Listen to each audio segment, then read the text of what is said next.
आज के इस वीडियो में हम लोग डिस्कस करेंगे काइंड्स ऑफ सब्जेक्ट। बट इससे पहले हम लोग शॉर्ट में सब्जेक्ट के उन दोनों डेफिनेशन को एक बार डिस्कस कर लेते हैं। तो हमने पढ़ा था definition number 1, doer of an action is called subject. मतलब कोई भी एक्शन हो रहा है तो उसके डूअर को, मतलब वो एक्शन जो कर रहा है उसके करने वाले को सब्जेक्ट बोलते हैं। सेकेंड हम लोगों ने पढ़ा था कि ऐसे भी सेंटेंसेस हो सकते हैं जिसमें कोई एक्शन ना हो, तो फिर उस कंडीशन में हम सब्जेक्ट को डिफाइन कर सकते हैं। whom और which about is talked something, means जिस किसी के भी बारे में बात किया जाता है उसको सब्जेक्ट बोलते हैं। तो चलिए हम लोग सबसे पहले आज डिस्कस करते हैं कि सब्जेक्ट के आखिर काइंड्स कितने होते हैं। तो सब्जेक्ट के काइंड्स का बात किया जाए तो mainly there are 3 kinds of subject. पहला सिंगल सब्जेक्ट, दूसरा फ्रेज सब्जेक्ट और तीसरा कंपाउंड सब्जेक्ट। हम लोग डिटेल्स में इन तीनों को डिस्कस करते हैं। अगर शॉर्ट में देखा जाए कि सिंगल सब्जेक्ट होता क्या है, तो अगर कोई भी सब्जेक्ट जो वन पर्सन को या वन प्लेस को, वन थिंग को या वन आइडिया को डिनोट करता है उसको हम लोग सिंगल सब्जेक्ट बोलेंगे। सिंगल मीन्स वन, या तो पर्सन हो, या तो प्लेस हो, या तो थिंग हो, या तो आइडिया हो। फ्रेज, तो फ्रेज सब्जेक्ट का मतलब आपको फ्रेज से ही समझ लेना है। फ्रेज का मतलब क्या होता है? अ ग्रुप ऑफ वर्ड्स। मतलब कि जब कोई भी अगर सेंटेंस का सब्जेक्ट हमारा अ ग्रुप ऑफ वर्ड्स होता है तो उसको हम लोग फ्रेज सब्जेक्ट बोलेंगे। और कंपाउंड, कंपाउंड का मतलब ही होता है कंबाइंड, मीन्स कॉम्बिनेशन। मतलब कि यहाँ पे हमारा सब्जेक्ट दो या दो से ज़्यादा होगा। कोई भी नाउन या कोई भी प्रोनाउन होगा वो या तो टू होगा या मोर देन टू होगा। चलिए तो इसको हम लोग डिटेल्स में देखते हैं। अगर हम लोग देखते हैं कि सिंगल सब्जेक्ट का डेफिनेशन क्या है, तो हम लोग डिफाइन कर सकते हैं a single subject refers to only one person, place, thing और आइडिया।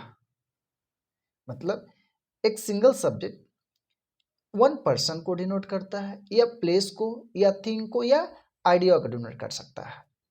अगर हम इसके एग्जांपल का बात करते हैं तो सबसे पहला सेंटेंस हमारा आई वांट टू गो।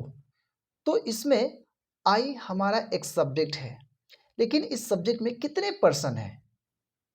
केवल वन पर्सन है, इसलिए इसको हम लोग बोलेंगे सिंगल सब्जेक्ट बोलेंगे। वैसे ही दे आर फैशनेबल, इसमें हमारा सब्जेक्ट है दे, लेकिन ये वन ग्रुप को डिनोट कर रहा है। भले इसमें पर्सन्स बहुत सारे हैं लेकिन ग्रुप तो एक ही है, तो ये भी हमारा हो जाएगा सिंगल सब्जेक्ट। माई फोन, यहाँ पे एक चीज के बारे में बात किया जा रहा है, वन थिंग के बारे में बात किया जा रहा है, इसलिए ये भी हमारा क्या होगा? सिंगल सब्जेक्ट होगा। अब यहाँ पे एक बहुत बड़ा मिसकंसेप्शन आपके माइंड में आ सकता है। वो मिसकंसेप्ट क्या है कि आप सोच सकते हैं कि सर सिंगल का मतलब तो केवल एक वर्ड होना चाहिए, वन वर्ड होना चाहिए। नहीं, ये जरूरी नहीं है कि एक वर्ड ही होगा। वो वर्ड किसी पॉसेसिव एडजेक्टिव के साथ भी आ सकता है, किसी आर्टिकल के साथ भी आ सकता है।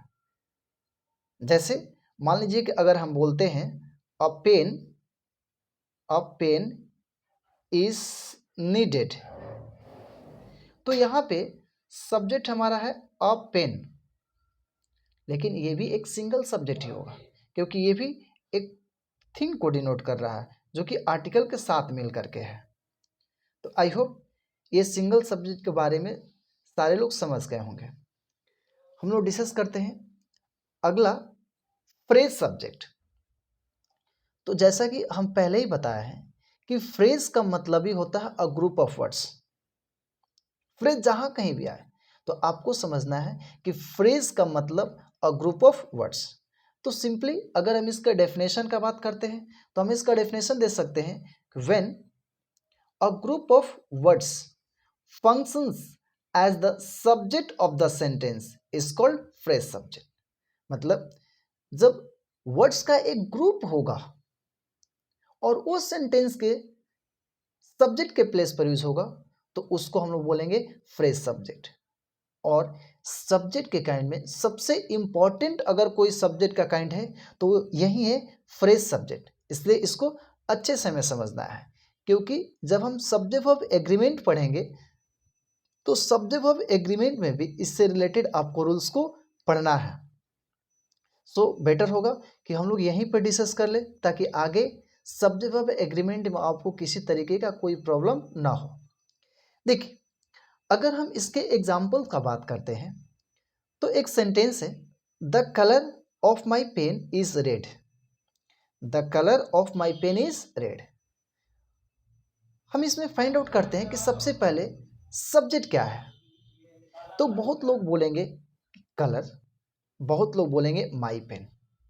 नहीं, यहां पे सब्जेक्ट है हमारा the colour of my pen, क्योंकि ये कलर सिंगल सब्जेक्ट अकेले नहीं है, ये पेन अकेले नहीं है। अगर बात करते कि कैसे नहीं है, तो हम लोग बात किसके बारे में कर रहे हैं? क्या इस पेन के बारे में कर रहे हैं?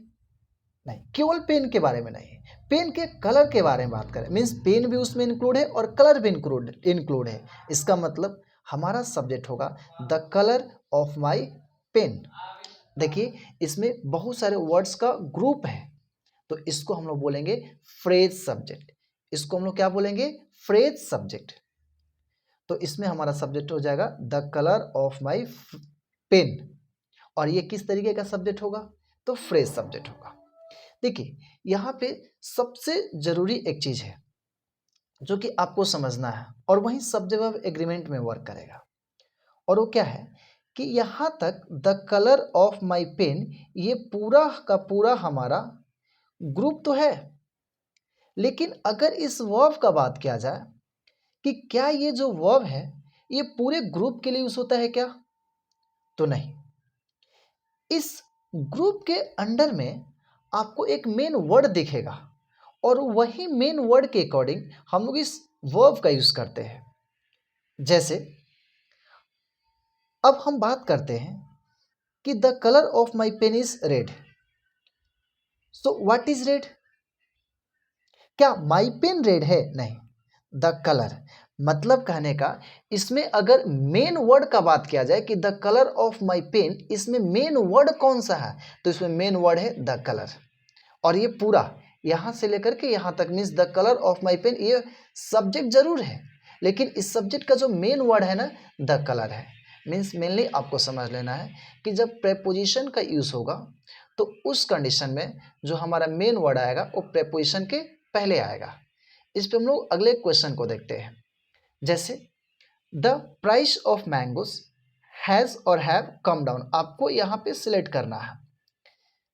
सबसे पहले तो हमें ये देखना है कि इस सेंटेंस का सब्जेक्ट कौन सा है। तो सब्जेक्ट हम लोग बात कर रहे हैं मैंगोज के बारे में, क्या क्या प्राइस के बारे में? नहीं, हम लोग बात करें द प्राइस ऑफ मैंगोज, इसलिए इसका सब्जेक्ट होगा द प्राइस ऑफ मैंगोज। तो ये सब्जेक्ट तो फ्रेज सब्जेक्ट हो गया, बट इस फ्रेज सब्जेक्ट में अब हमें देखना है कि मेन वर्ड कौन सा है। तो क्या कम हो गया है? क्या मैंगो कम हो गया? नहीं, यहां पे कम हुआ है प्राइस। सो प्राइस एक अनकाउंटेबल नाउन है। प्राइस एक अनकाउंटेबल नाउन है।